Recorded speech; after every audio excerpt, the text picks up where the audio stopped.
when I had actually shot that deer, I had thought that I had missed it because it did not move a single inch, and it just walked off like nothing happened. So, being disappointed, I sat there for a couple hours just in disbelief.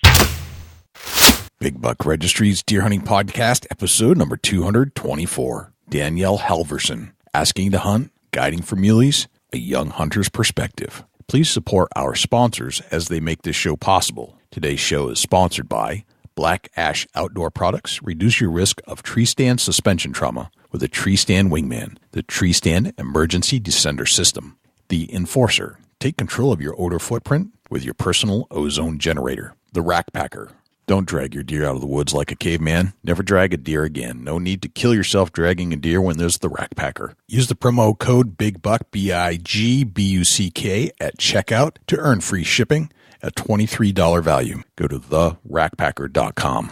Covert Scouting Cameras. Remote cameras for hunting, wildlife, and security. The Horny Buck Seed Company. It's all about the freshest seed. Morse's Sporting Goods. A full line of sporting goods without the sales tax. Northwoods Common Sense. New England's finest whitetail deer lures, 100% fresh, pure, and undiluted. And Big Buck merch for only $19.99. You can get a cool, high-quality Big Buck t-shirt and show support for this podcast by visiting www.bigbuckregistry.com/MERCH.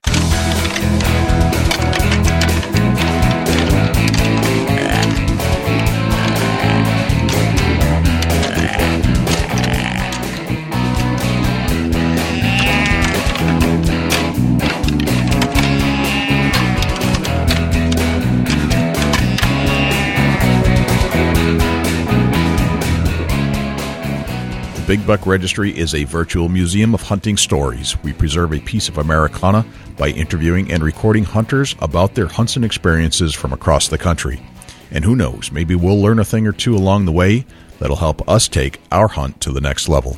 Hey, this is Matt Ross from QDMA, and you're listening to one of my favorite podcasts on the internet, the Big Buck Registry's Deer Hunting Podcast. This is John Lau, Executive Director of TMA. You're fixing to listen to the Big Buck Registry Deer Hunting Podcast. Hi, this is Shane Mahoney from Conservation Visions Incorporated, and I'm listening now to one of my favorite hunting podcasts, Big Buck Registry Deer Hunting Podcast.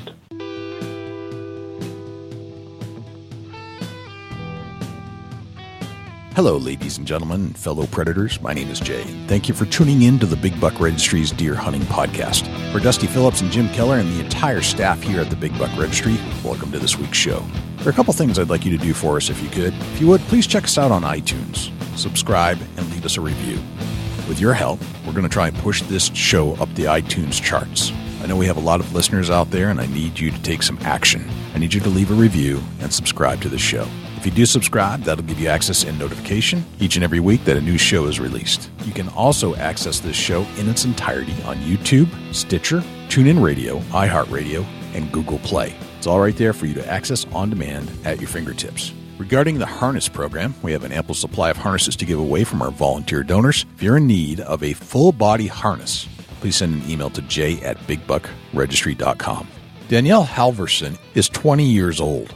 A petite frame, you would be hard-pressed if you passed her on the street to think the word stone cold killer. But make no mistake about it. Despite her age, looks, and demeanor, Danielle is a lethal bow hunter. It is interesting to interview today's younger generation and come across someone like Danielle, who says she never stops thinking about deer hunting, guides for mule deer, and has a couple of 170-inch class deer under her belt. Before we turn to our interview with Danielle Halverson, let's turn to Jim Keller with the Deer News. For the Big Buck Registry, this is Jim Keller with the Deer News. Our first story this week. In Minnesota, CWD tests are mandatory for deer harvested November 4th through 5th in central, north central, and southeast Minnesota. This story is from the OutdoorNews.com website. Precautionary testing during the first 2 days of firearm deer season will determine whether chronic wasting disease may have spread from captive deer to wild deer in central and north central Minnesota, according to a news release from the DNR. Wild deer in these areas are not known to have CWD, but mandatory testing of wild deer that hunters harvest is a proactive and preventative measure to protect Minnesota's deer herd. All hunters in affected deer permit areas will be required to have their harvested deer tested on Saturday, November 4th or Sunday, November 5th. After field dressing their deer, hunters must take them to a sampling station. DNR staff will remove lymph nodes, which will be submitted for laboratory testing. Central Minnesota deer permit areas with mandatory testing are 218, 219, 229, 277, 283, and 285. North Central Minnesota deer permit areas with mandatory testing are 155, 171, 172, 242, 246, 247, 248, and 249. Deer harvested in southeastern Minnesota's permit areas in 343, 345, 346, 347, 348, and 349 are also subject to mandatory testing on November 4th and 5th because of their proximity to CWD-infected wild deer permit in Area 603. For detailed information about mandatory CWD testing this fall, sampling station locations, and a related precautionary feeding ban, please check the Minnesota DNR website at dnr.state.mn.us.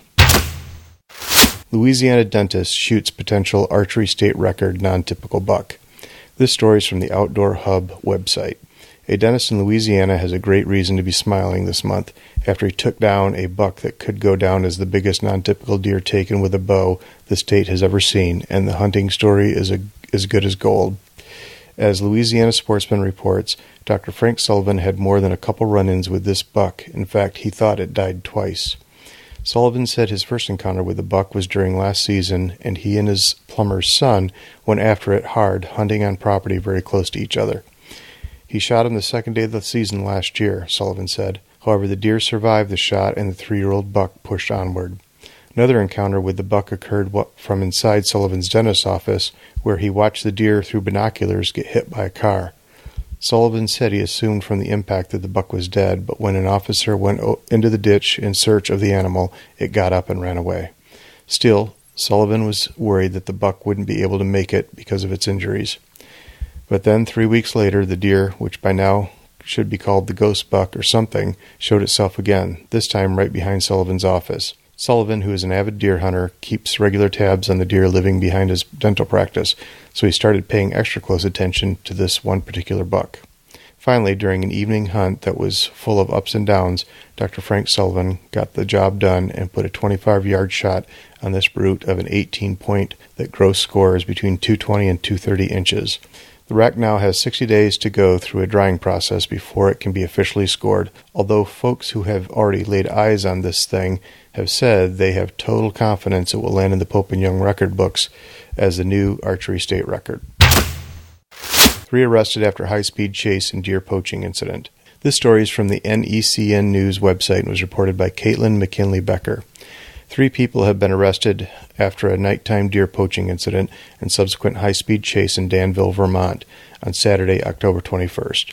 The Vermont Fish and Wildlife Department says Carl Sanborn, 47, and his son, Jonathan Sanborn, 20, allegedly shot at a deer decoy with a bow and arrow that had been placed by the Vermont State Game Wardens in that area because of its strong history of poaching activity. Officials say a high-speed chase followed, during which a bow and rangefinder were thrown from the suspect's vehicle. The vehicle, a convertible registered to Carl Sanborn, was driven by a 16-year-old who will be processed as a juvenile. He was charged with 8 counts, including a felony charge for attempting to elude police, and faces more than 8 years in prison and $12,000 in fines. Carl Sanborn is being charged with 7 counts, including taking big game by illegal means, hunting while under revocation, failure to stop for a game warden, and contributing to juvenile delinquency. He faces more than 2 years in prison and $14,000 in fines. Carl Sanborn was previously been convicted of 24 fish and wildlife crimes dating back to 1993 and was sentenced to 81 days and fined $6,800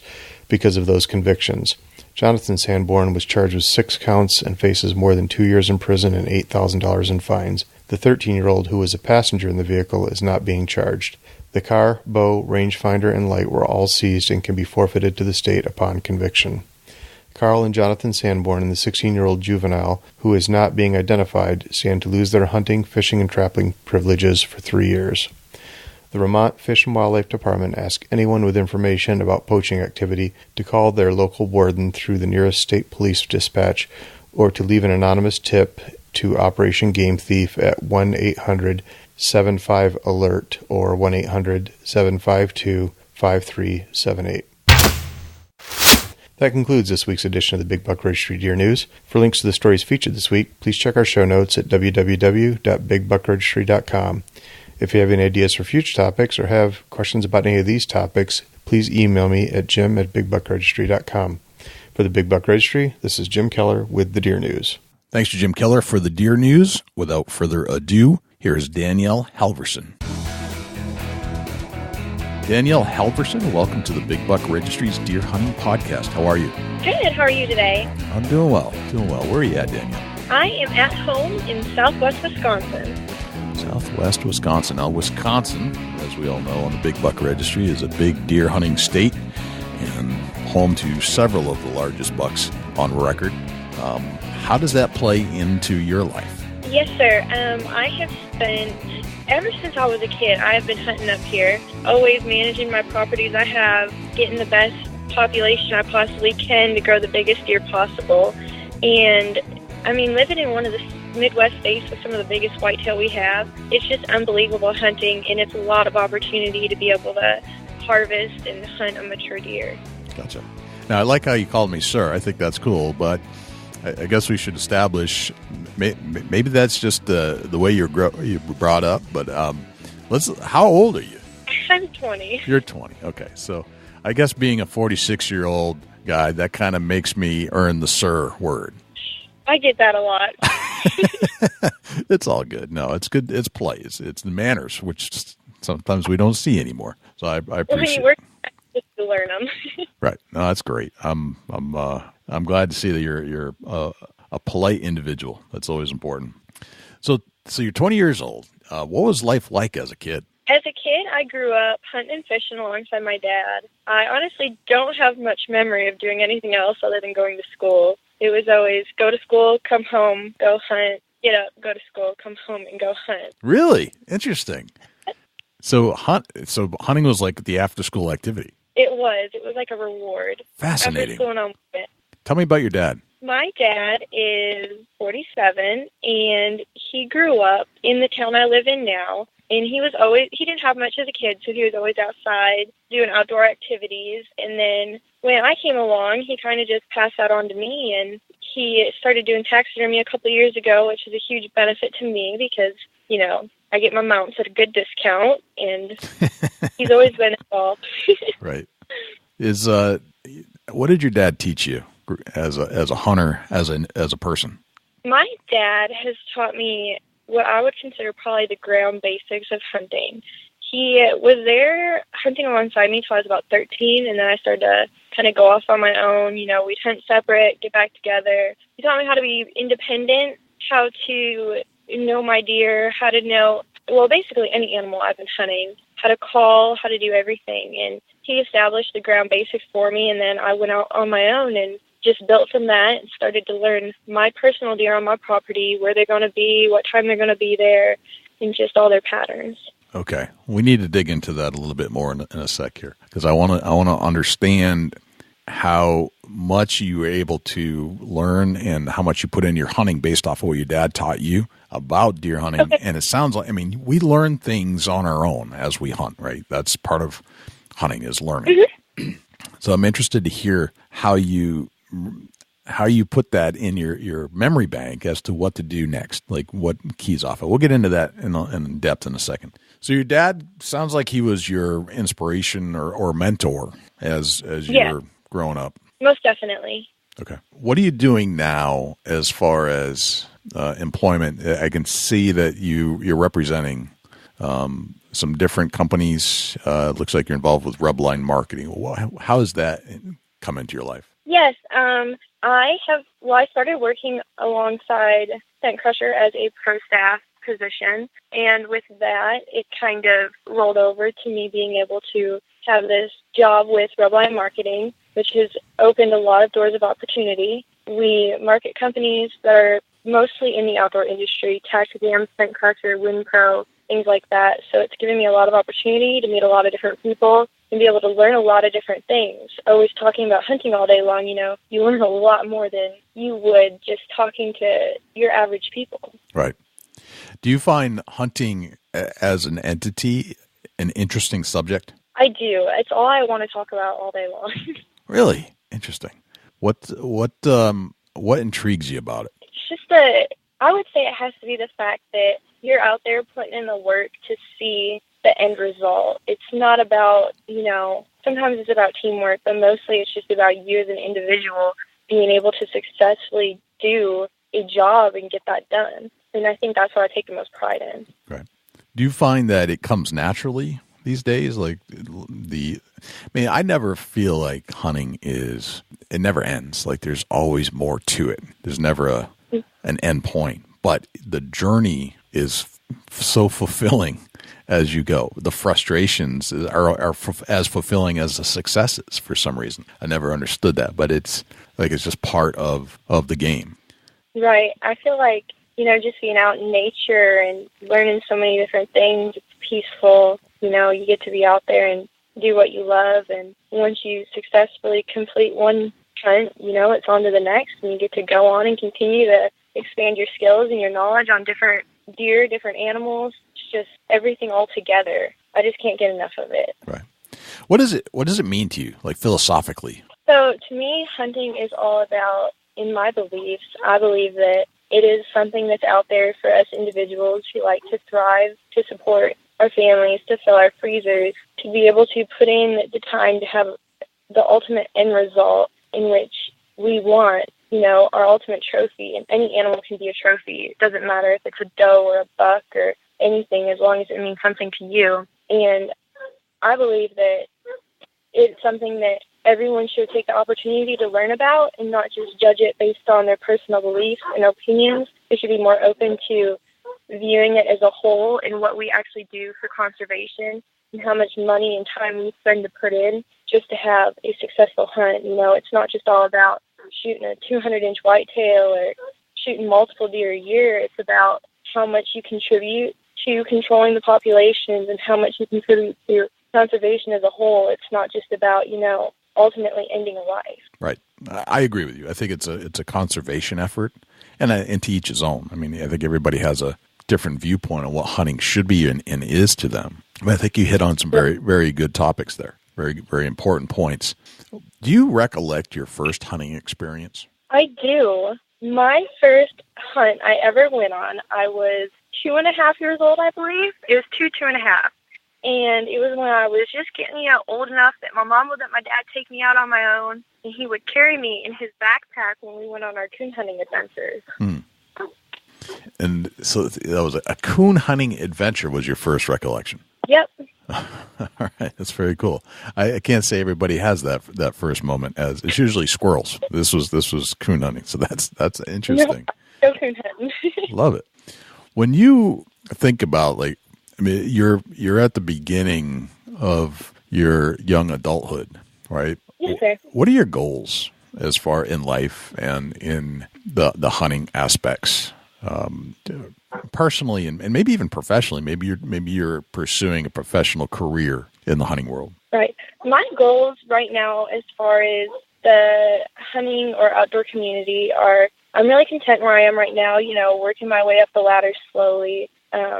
Ultimately, my goal is to just be a part of the industry as a whole, be a good role model for other people coming up into it, remain a professional standpoint. And, overall, I just want to be a good example to younger people of all ages. They're coming into the community, aren't sure how to approach it, don't know exactly how to get involved in it. I like to take out youth hunters. I like to get women involved, whatever I can do to help anyone that is, maybe wants to be a part of it but can't afford it. They want to go on a hunt, but they don't have the land. I like to help out anybody as far as wanting to get involved, and I would like to continue to do that no matter where my career path may take me. I always want to come back to my roots and why I originally have gotten to where I am. Gotcha. Okay. Who are your allies in the industry right now? Friends, your dad, people that you've met. Who do you consider part of your crew? I have some very good friends that I've gone on hunts with, like Allie Butler. She's a big hunter in Kentucky. I've made a lot of female friends in Texas, Nicole Oliver, Kelsey Schlute. My bosses that I'm very close with, Chase Rothslin, Dan Drake. They've been really good. We've gone on hunts together. I try to keep my circle kind of tight to the point where, you know everybody and everybody can have a good time and go on hunts and not have any issues. But I'm always open to going with other people and taking other people. And I would say those are my closest, tightest allies in the community right now. All right. Very good. Now, just cruising your public Facebook page, there's some amazing bucks on your page, which leads me to believe that you probably know what you're doing out there. These deer that you've killed don't look small, and you're not shooting spike horns, in other words. Let's get into some tactics and strategies that you've learned over the years that your dad's taught you or other people have taught you, or maybe on some of these hunts that you've been on, and try to kind of dig into some of your skill sets that you're using these days. Let's start with just a new property. You're going on a new hunt to a new place. How do you start that approach? Where do you begin that hunt? Okay, so I actually have 100% experience in that. In 2015, I had a new piece of property. It was only 84 acres. It was landlocked by a couple thousand, so it was untouched. But I received that property in late August. Not really enough time to prep for bow season that starts in 15 days. But I set out cameras. I ran cameras. I found out where the deer were kind of moving at night. I would set my sets up close to there, hoping to catch them, coming out to the food plots and fields to feed at night. I sat in that stand every morning and every night for 45 days before I actually figured out where the target buck I was after was coming from and moving from. Okay. I patterned the deer, figured them out, set mock scrapes, got them to come in, and finally successfully harvested my buck a week after that. Okay. And I think it's all just kind of about, setting your waters, your food, figuring out your deer. If you have the time to pattern them like that, it's just amazing to be able to have that kind of history with a deer on a new piece of property. What was it that you keyed in on? Like, when did you decide, or how did you go about figuring out the pattern of this buck? 45 days in the stand is a lot of time. What did you? Go ahead. It is a ton of time. And what I did is I found up here in Wisconsin, our deer trails, at least in my experience, you'll have your pretty heavy trails, and I get my bucks patterned usually every 2 to 5 days. And this one happened to be on a 3-day rotation. He would come through to a certain area where, you could get a clear shot regardless of what trail he came in on. So I had him patterned down to the specific area he was bedding in and where he was going to feed. And I caught him the second week of the rut going in between those two, chasing a doe. Okay. And I actually he had changed his patterns on me. I had him patterned down, but he had changed his patterns to about 80 yards from me instead of 40. So I went in at the dead of night, set up another tree stand closer to where he was starting to come in at, and I shot him the next morning. Interesting. So you decided that setting up a stand in the dead of night was the time to move it. Why did you decide that? I had the least amount, at this time of the year, I had the least amount of deer movement at that time of night. It was about, it wasn't late. It was like 11 p.m. So that's when I had the least amount of deer movement. So I figured I'd get in and out. It wasn't where he was feeding or where he was bedding. It was about, it was 200 yards between there, and it was about dead in the middle. I decided that was going to be my plan of action, and if it worked, it worked, and if it didn't, it didn't, and it just happened to play in my favor. Okay. So you took a shot. You took a chance that perhaps this is where I need to be. And why nighttime? What was the nighttime aspect? What was the importance of that? I've always talking to people, I've always kind of gotten information from them about what they would do. And I had a couple of my close hunting friends tell me that if they were to do it, that they would do it in the middle of the night or in the middle of the day. And I had this deer coming through in the early mornings. So my thought process was, if I can get it in there tonight, I could possibly have a dead deer in the morning. Because he was patterned every 3 days, and that would have been the third day. Gotcha. All right. So moving in the middle of the night, middle of the day, when they're probably moving the least, I would imagine, based off of studies, most likely, that might be your best opportunity to not disturb the very buck that you're chasing. Correct. Okay. Now, we all make mistakes in the field when we're hunting deer. During that 45-day time frame. During that 45 days, it was my first archery buck I was chasing, and obviously I was still learning a lot. You have to be up close and in range for this kind of deer. And I made a lot of mistakes in that time frame. I made the mistake of getting out of the stand too early, going in too late after school was over. And I made the mistake of not being in the right stand at the right time. I never really took scent control into the best consideration at that time. And I got busted a few times by does, but as it went on and I learned what was going on, I was able to control more of those factors and be able to successfully harvest the deer. Okay, gotcha. What else did you remember? Like, I can't believe I just did that. Or, boy, I really need to remember that the next time. There was one time. So it would have been when he came in that third day before I shot him, and he was down too far from me. He had actually gone and bedded 80 yards from my tree stand for the rest of the evening. It was like an hour before dark. And I made a mistake that night of I had thought he had got up and left to go out to feed, but he was still there. And I got out of my stand too early and jumped him. But fortunately enough, it didn't stop him from coming back. But it could have resulted in a bad mistake. Okay. Let's break that down a little bit. What time were you in the stand? I got to the stand that evening at 1:30 in the afternoon. It was after the time change, so it was, getting dark about 5:30, 6 o'clock. Okay. And when did you get down? I got down at 6:45. Yeah, because I waited an hour after dark. Hour. For him to go, but he did not go. And that was still too early, an hour after dark. Yep, he was still there. Looking back on that, did you get any feedback from people as to when to get out of there? I mean, an hour just waiting to leave is a lot. But how would you know that the buck is still there? Right, that was the issue is, I can't see 80 yards in the dark, so I wouldn't really know you can't really know when. The way the property was set up is you can't really go out the back side because that was someone else's land. Right. So it's kind of just one of those wait and see kind of deals.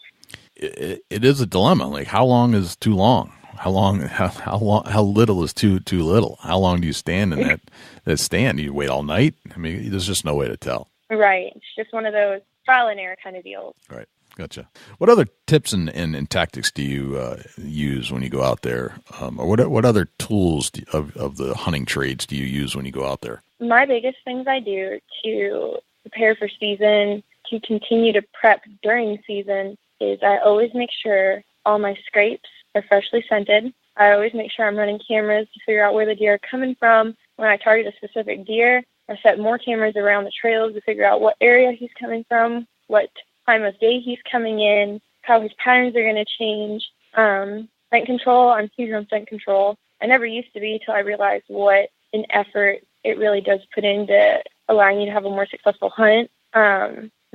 Wisconsin's kind of a hard state because we can't feed our deer or bait our deer. It's just kind of a sit and wait kind of game. We can't hunt over feeders. We can't, draw in a specific time for those deer to come in. It's just you got to catch them and figure them out. And it's hard to hunt before the rut because everything's moving at nighttime like it is now. But, if you can get out there and pattern your deer and make sure that you're undetected, you can have a success story out of it. Right. Well, let's talk about scrapes for a little bit. What about the scrape do you like, and why do you use them? It sounds like you're using mock scrapes for the most part. Tell me about that. So I have a lot of scrapes on my property that the deer obviously make themselves. And what I always do when I go into the woods is I freshen them up to attract those deer in. Right now it's after hours because, they're still moving at dark. And I attract them in to see where and what time they're coming in. And it has played in my benefit the last 2 years, and I have successfully been able to hunt over those scrapes. In 2015, I also shot a 170 over one of my mock scrapes. This year, I have several good deer coming into my mock scrapes. It's just one of those things that I think can really benefit you as a hunter, or it can really benefit your hunt at the end of the day if you can get those deer to be coming in. So you're using the mock scrape as an attractant, and you're then hunting over them. So, and you're watching the time frame. Is the time frame based off of camera use, so you can determine what time they're showing up? Yes. Okay. let's get into the details of how you make a mock scrape, and how do you decide where to place them? Most of the time, I decide based on, I find out where my good deer movement is, and then I try to find, most of the time I do it on the edge of the field, and I'll find a tree that's, the limbs are coming down, break off one of the limbs at the bottom, where they can reach it, have some of my Winpro on it, and then underneath it, I'll scrape it up and I get to the dirt and take a stick and I draw what could look like antlers. I don't know why I do that, but I do. And I hit it with some more of the mock scrape attractant and set up a camera, and I've had really good success with that. And how big is the area that you're hunting? Right now, one of my properties is just over 90 acres, and the other one is 50 acres in Wisconsin. All right. And how many mock scrapes in those spots do you set up? I have 4 on the 90 and 2 on the 50. Okay. And then each mock scrape gets a camera? Yep. Okay. I try not to overdo it because I don't know. It's one of those things that I just think to myself that don't overdo it. Okay. And then do you hunt over the scrape as well? Do you put a stand in each of those spots, or do you wait until you get active, or wait until you get action on the cameras? Yeah. So what I do is, right now my stands that are set are not over the mock scrapes. I have one blind that's set close to one of them because I've had some good doe movement during later hours of the day. So, you might just get lucky sometimes. But I wait until I can pattern a specific buck that I'm after on when and which scrape they're going to be coming into, because, to me, I'm a 20-year-old female that, does everything alone. So I don't have the financials or time to set 8 tree stands with cameraman stands with them too on each scrape. So I try to get everything figured out and then go based on that. Okay. All right. So you have a couple of pieces of property that you hunt. You put out the mock scrapes, you put a camera on it, and then you watch. And how frequently are you checking cameras? I check cameras every 2 to 3 days. Okay. Based on when I'm home. When I'm on the road for work, I don't get to check them for a couple weeks sometimes, but I always make sure I get back to them, or if my dad has time, he'll go check them for me. Okay. And is there a particular technique that you use for checking a camera? It sounds like a silly question, but I've heard people, they'll put corn dust on their boots, or they'll ride in and check it from the buggy or the 4-wheeler, and they won't even get off the 4-wheeler, or different things like that. Is there anything in particular that you worry about when you go in to check cameras frequently, or disturbing the area with human scent? What's your strategy there? I treat it as if I were to be going on a hunt, basically.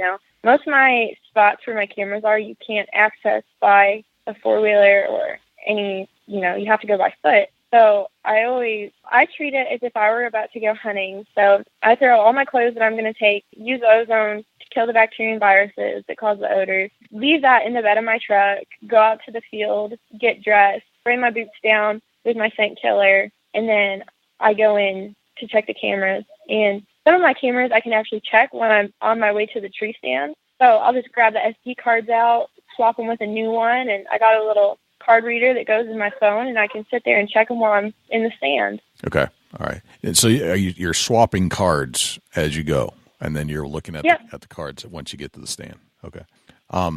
Will you hunt an area before you're aware that a buck is in the area? Yes, I have done that a lot, actually.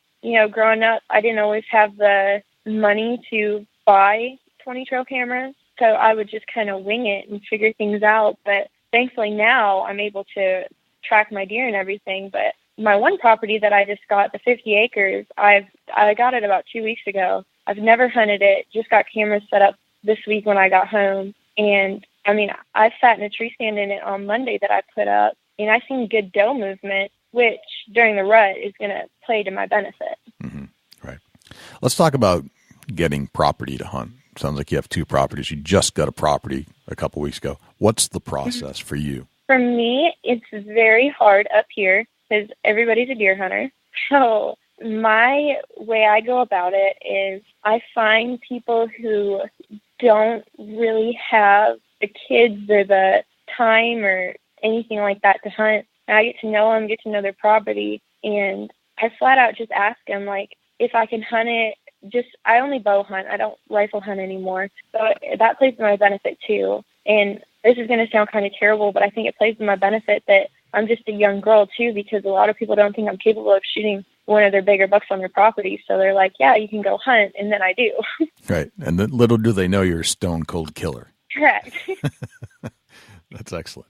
What's your, I mean, how does that conversation start? Like, let's say you find a piece of property, but I really like to hunt it. How do you identify if it's like worthy of going and finding out if you should approach that landowner or not? How do you decide? Right. Well, I've grown up in this area my whole life. So, I mean, I grew up coon hunting, which has brought a big factor into me being able to know landowners.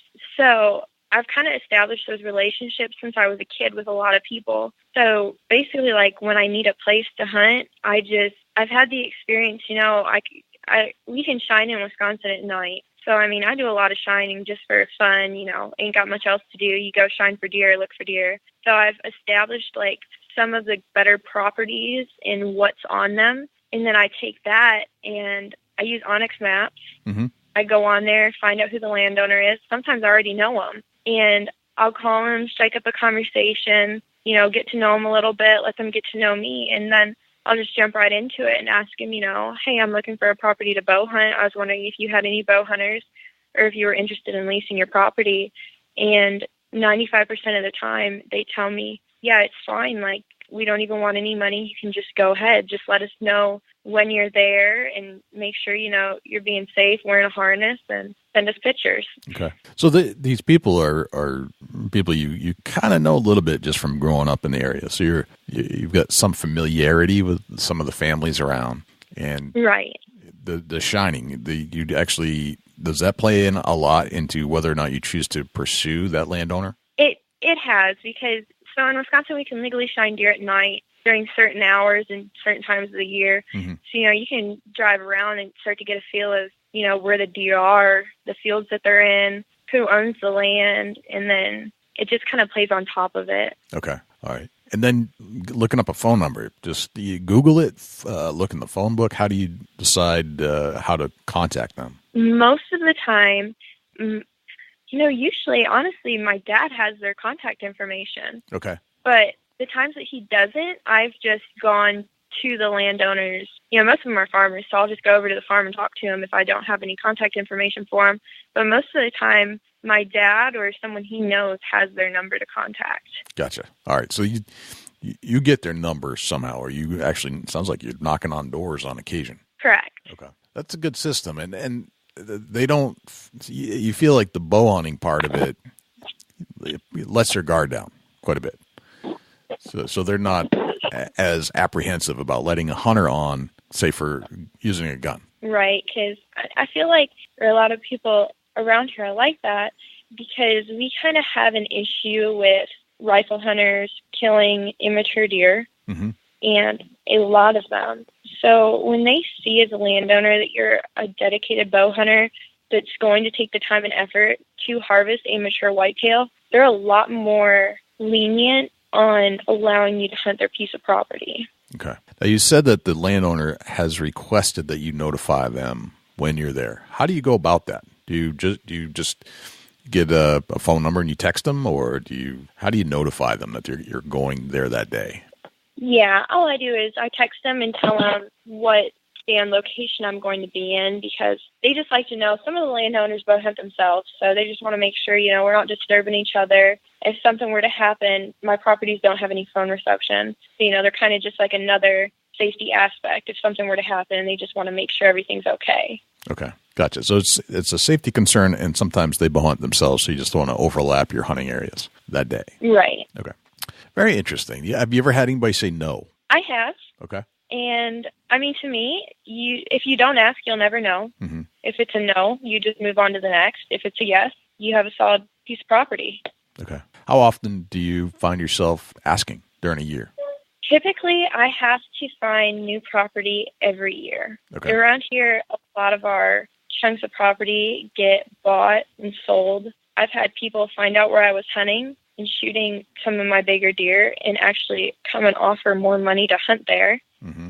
So I'd lose properties that way. It's just kind of a game. Okay. And it turns out that some of these properties are being leased. When you talk about money, some they said just come and hunt for nothing. Just let us know. But then it sounds like there are other situations where you actually get in a bidding war of in a sense. Right. And once people, start throwing out too high dollars, it's not really worth fighting for. Okay. Gotcha. How many did you ask? How many times did you end up asking permission last year in 2016, for example? In 2016, I had permission to hunt 2 properties. One was a close family friend, and the other was an older gentleman whose kids grew up, moved on, and didn't hunt anymore. Unfortunately, I didn't have much time to hunt either of those because I was guiding mule deer in West Texas all fall. Okay, gotcha. Let's talk about your mule deer hunts and guides. How did you get into guiding for mule deer living in Wisconsin? I had met my boss on Facebook, actually, and he had invited me down to do a varmint hunt at the ranch and get a feel for it to see if I wanted to essentially guide for mule deer last fall because he had seen, what I can do with whitetails and wanted an experienced hunter to come down and do that. Gotcha. That's cool. Facebook connection made. And yeah, it was an interesting deal. So what's the difference between hunting a whitetail and hunting a mule deer? There are a lot of them. I'm sure. I would expect that to be the answer. So let's break that down a little bit. So mule deer are, in my opinion, almost the complete opposite of whitetail. Whitetail are real observant. They're always on top of things. They smell you. They see you. They're cautious. In my experience hunting mule deer, and these were not high-pressured mule deer. I should say that, too. But they did not seem to have a single care in the world. Most of my hunts I did with my hunters were all spot and stalk, except for a few with bad backs. We'd sit in blinds because they couldn't hike up the mountains and stuff. But these deer, they were nice to guide for because if something went wrong and you couldn't get that first shot opportunity, they weren't going to go very far. It's like they didn't really care that you were there. Complete opposite of a whitetail. Now you'd see a whitetail on the ranch and see it, and it would take off. Right. The mule deer, you could get within 15, 30 yards of them and be able to get your hunter on a successful archery shot because they were just so unobservant of what was going on. They have different mannerisms, right? They're different species. They act towards their actions towards hunters are completely different. Completely different. If you're guiding, that means you've got a client. So what are you working on before the client gets there, and what's the hunt like when the client arrives? What are you trying to accomplish? So before the client would get there, I'd spend my days scouting, figuring out where these deer were. They would typically feed in the same areas every morning. At night, it was a little, here and there, whether or not you'd see them or not. But almost every morning they would feed in the same areas.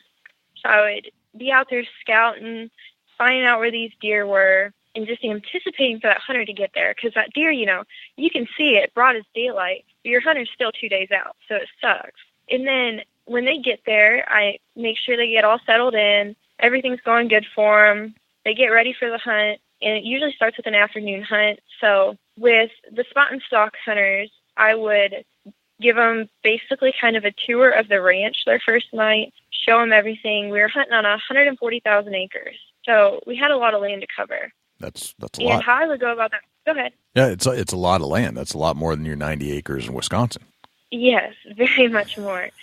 And we have really nice gravel ranch roads, that you can access every point of the ranch on.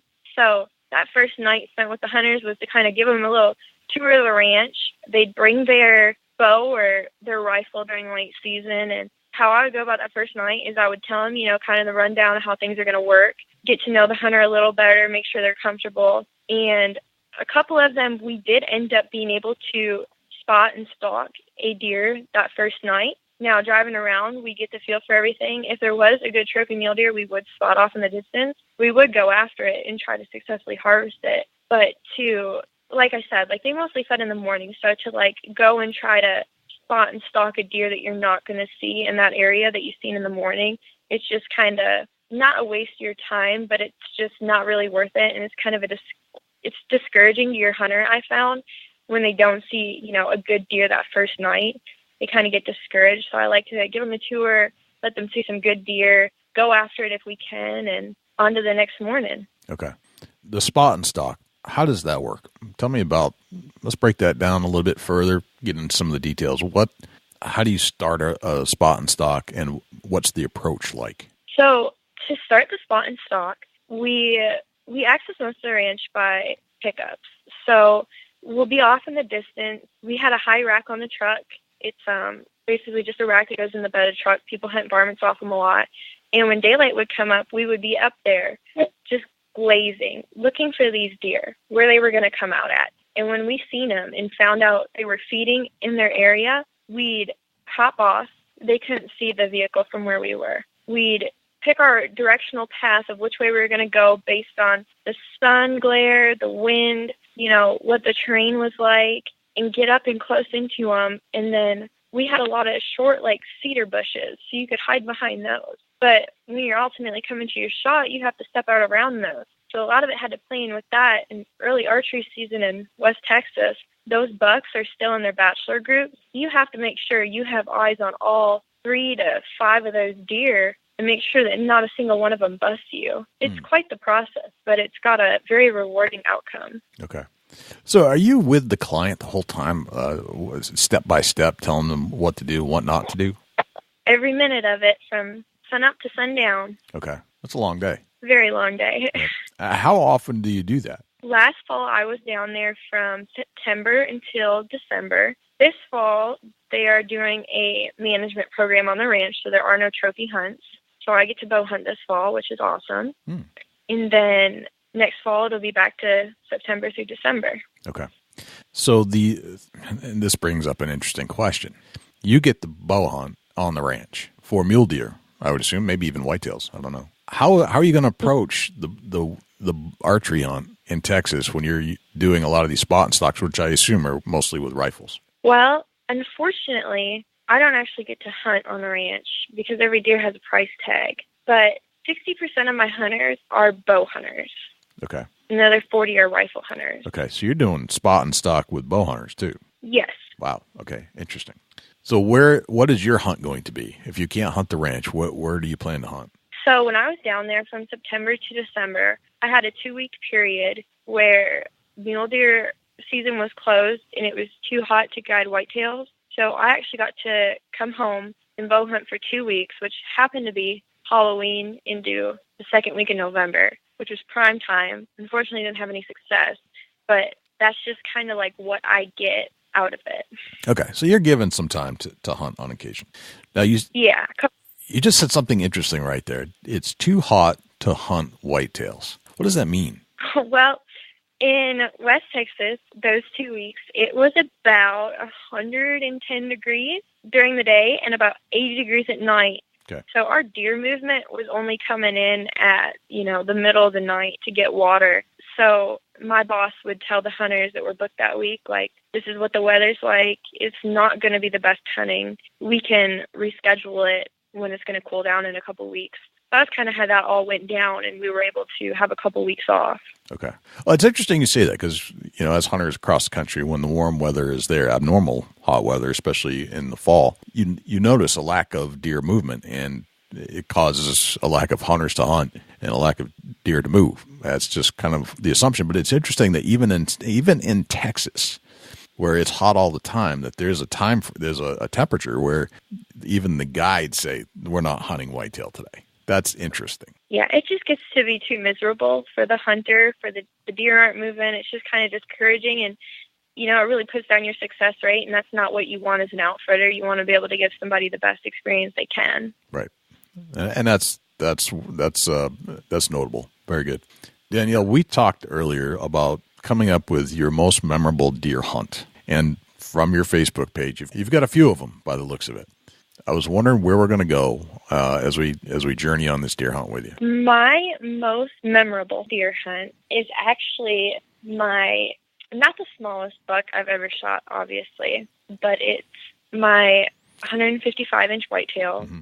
That was my first archery buck, and that's the same deer that I spent, over 45 days in the stand hunting. And I think that is my most memorable deer hunt because I put so much time and effort. I found that buck on camera in late August. I told myself I was not going to shoot any deer other than that. It was my first successful bow kill, my first successful bow deer, actually. Really? Okay. And it was. And to start that off at a 4.5-year-old, 155-inch whitetail, I mean, it was just unbelievable. And it's only been uphill from there.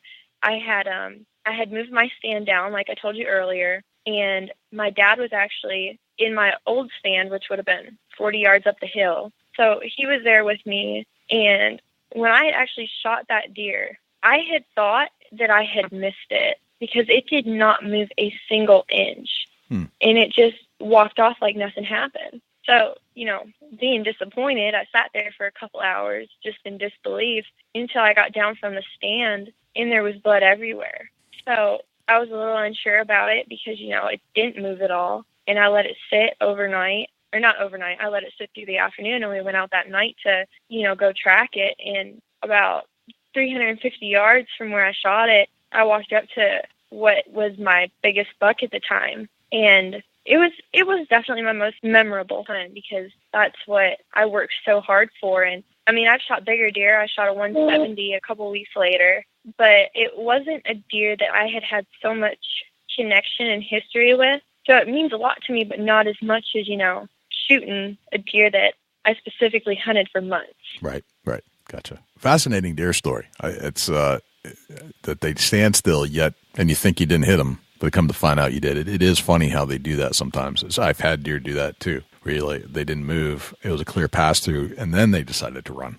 Crazy. Yeah, that's what he just walked off like nothing happened. Right. Yeah, no big deal. Just got an arrow through my my vitals. All right, let's turn to the 10 rapid fire questions. I've got 10 questions. I did not prep you for these, so they're a little interesting, but these are to get to know you a little bit better. Sure. All right, what's your number one hunting tip of all time? Number one hunting tip of all time: be consistent in putting the time and dedication. Okay. Speaking of which, how often do you shoot your bow? I shoot my bow daily. Daily. All right. And how much do you shoot? I try to shoot between 12 and 15 arrows daily. Don't overdo it, but make sure that, I still have everything sighted in correctly and my form's still good. I just want to make sure everything's up to date. Okay.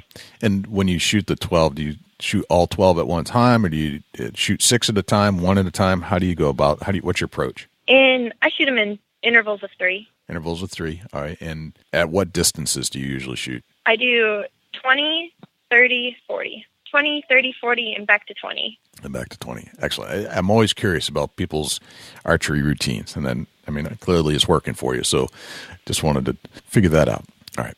We all have these things that we go into the woods with. Maybe they're a good luck charm. Maybe they're actually something useful. Other than that weapon, what's that one thing for you that you got to have or you feel almost naked without it? My grandpa passed away 2 years ago and left me one of his handkerchiefs. And I take that on every hunt with me. And I just have this weird feeling that that's part of my success. Because if I forget it, I don't have a successful hunt. But when I take it, every time I have it with me, well, I should say every time I successfully harvest something, I have it with me. That's a beautiful thing to bring with you. What's your biggest pet peeve in life? My biggest pet peeve is kind of broad, but it is definitely people who feel the need to bring others down. Right. That's a good one. So you're 20 years old today. Looking back, maybe into your childhood, what would you tell the 10-year-old Danielle Halverson, knowing what you know? I would tell her not to let anything stand in her way, not to listen to what other people are telling her, and just keep pushing towards what she wants to pursue in life and what her dreams entitle. Excellent. You're at a hunting convention somewhere in the world, and a stranger comes up to you and asks you what you do for a living. What do you tell them? I do a couple different things. So I would explain to them my position, whatever company I'm there working with. I'm in with 10-point crossbows. I do some work for them every now and then, too. I explain to them my position and what I'm doing. I tell them that I work for Rubline Marketing, and when I'm at home, my parents are actually business owners, so I do a lot of their book work. I have a lot of experience in customer service and financial stuff, and, I'm a pretty open book. So whatever anyone asks me, I answer it truthfully. All right. Very good. What did you have for breakfast this morning? I have not eaten breakfast yet today. Not had breakfast. All right. It's kind of late in the day. You better get going on that, or it's going to be lunch. Think about lunch. All right. All right. You get your own billboard somewhere in the world on a highway? It's a blank canvas. What would you put on it? That's a good question. Maybe a hashtag of some sort. I don't know. That's a hard one to answer. I guess I've never really thought about making my own billboard. Okay. Well, think about that one. We'll skip that one for now. We'll come back. If I say the word successful to you, who's the first person that pops into your head and why? Dan Drake pops into my head first because he grew up as a Kansas farm boy that, literally had nothing. And he took that and it drove him to be one of the more successful people in the industry. And I just think that's so motivating and inspiring to come from nothing and build it into something. Right. That's it's an amazing accomplishment when it happens. Completely agree. Yes. All right. What's a typical day in your life look like? A typical day in my life. I get up it depends on if I'm hunting that morning or if I actually have to go to work. If I'm hunting that morning, I get up about 4:30, get prepped, get ready, go out to the tree, sit till about 10:30, 11, based on how the deer movement is, come in, get some lunch, relax for an hour, and go back out till evening. When I'm away for work, it's crazy, depending on day to day. I work about 16 to 18-hour days, sleep a little bit, get up and work some more. I like to put in the utmost effort I possibly can to get a job done to the highest potential I can. That's just kind of the kind of person I am. So every day is a little different for me. The last question would have been, what's a typical deer hunting day in your life look like? And it sounds like you answered that question. Is there anything additional to that? I mean, if I'm lucky, I get to end the night by, cleaning the deer. Good point. All right. Now, let's bounce back to the question we skipped, the billboard question. What would you put on that billboard? What's your philosophy? Maybe a life philosophy or something like that. Well, my philosophy in life is, I like to live by treat others the way you want to be treated. Okay. I've had my fair share of run-ins with some of the less friendly people in the world, but to me, I always tell myself, it doesn't matter what impression they leave on you. It matters what impression you leave on them. Excellent. I think that would be good. That would go good on a billboard. I like it. That would go good on a billboard. Yes, it would. Yes, it would. Well, Danielle, that's the 10 rapid fire questions. You did quite well. Thank you for going through that exercise with us. And thank you for joining us on the show. It's been an honor and a pleasure to get to know you a little bit better. And I think you have a very bright future. And what you're doing as a 20-year-old lady in this industry, guiding and representing products and having the success that you are and killing the deer that you are is quite amazing, to be quite honest. So keep up the good work. Thank you. Yeah. I will do my best. Danielle, how can we find more information about you if we haven't answered everybody's question here today? The best way to ask me questions or get a hold of me is definitely on my social media accounts. Direct messages, not so much, just because I don't have time to respond to all those, but I try to be pretty good about comments on photos. If you have any questions about what I'm using, what my techniques are, I'm always free to share with anybody, who's trying to be more successful, like what I do for my tips and tricks. And I'm always open to answer questions and let you know what's going on. Well, thanks to Danielle for joining us on the Big Buck Registries Deer Hunting Podcast. I certainly enjoyed talking to someone that is of the younger generation. It's not very often that we can speak to somebody that has their act together as much as Danielle, specifically in the field and deer hunting. I'm not sure how a 20-year-old can be as good a hunter as Danielle is, but it is fascinating. And she good enough to where she can guide clients on a mule deer hunt. So we wish the best to Danielle. Dusty, do we have a Chubby Tines tip of the week? Yeah, we do, Jay. The Chubby Tines tip of the week is sponsored by Morse's Sporting Goods. Firearms, used firearms, bows, used bows, located at 85 Kentucky Falls Road in Hillsborough, New Hampshire. Give Jim a call at 603-464-3444, morsessportinggoods.com. Your dollars go further in New Hampshire. There's no sales tax. Morse's Sporting Goods.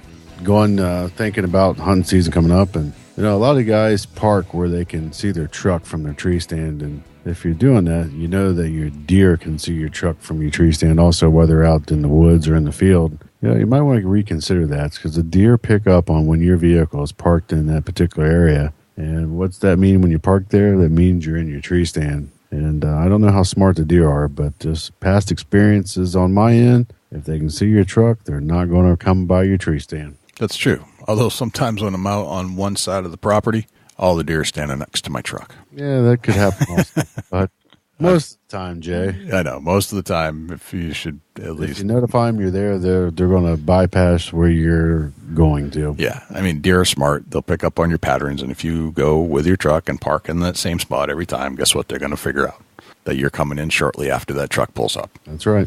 And that's just the way it is. So you got to outthink them. So, well, that's great, man. Thanks for that tip of the week. That was fantastic. Dusty, where can we find you when you're not hanging out here in the studios with me? Shoot me an email, dusty@bigbuckregistry.com. You can look me up on Instagram and Twitter @ChasingAntler, Facebook.com/Chubby Tines Outdoors. Jay, where can the people reach out to you, or you're not on the mic? Likewise, you can shoot me an email, jay@bigbuckregistry.com, and you can visit us on Facebook, facebook.com/bigbuckregistry. We're also on Twitter, which is twitter.com/bigbuckregistry. We're also on Instagram, instagram.com/bigbuckregistry, and YouTube, which is youtube.com/bigbuckregistry. On YouTube, you can listen to all of our podcasts in their entirety. As far as videos are concerned, it's a boring video, but the audio content is there, so you can actually listen to our podcast. You can also listen to all of our live shows that we've done on Thursday nights when we do them, and we've gone back and re-interviewed a lot of our previous guests we had on the show just to put a face to a voice, let's put it that way. You can always listen to our show on other places as well, not just YouTube. We're found on iTunes, iHeartRadio, TuneIn Radio, Stitcher, and Blueberry. And if you would like to submit a buck to our page for consideration and be featured on our page in front of 250,000 diehard deer hunting fans, all you have to do is go to bigbuckregistry.com/mybuck, and all of the instructions will be right there. I think that's pretty much everywhere we're at. I think that's a wrap, Dusty. That's a whole lot of big buck, Jay. Sure is. I'm Jay Scott. I'm Dusty Phillips. And this is the Big Buck Registry's Deer Hunting Podcast. We'll see you next week. Can't wait.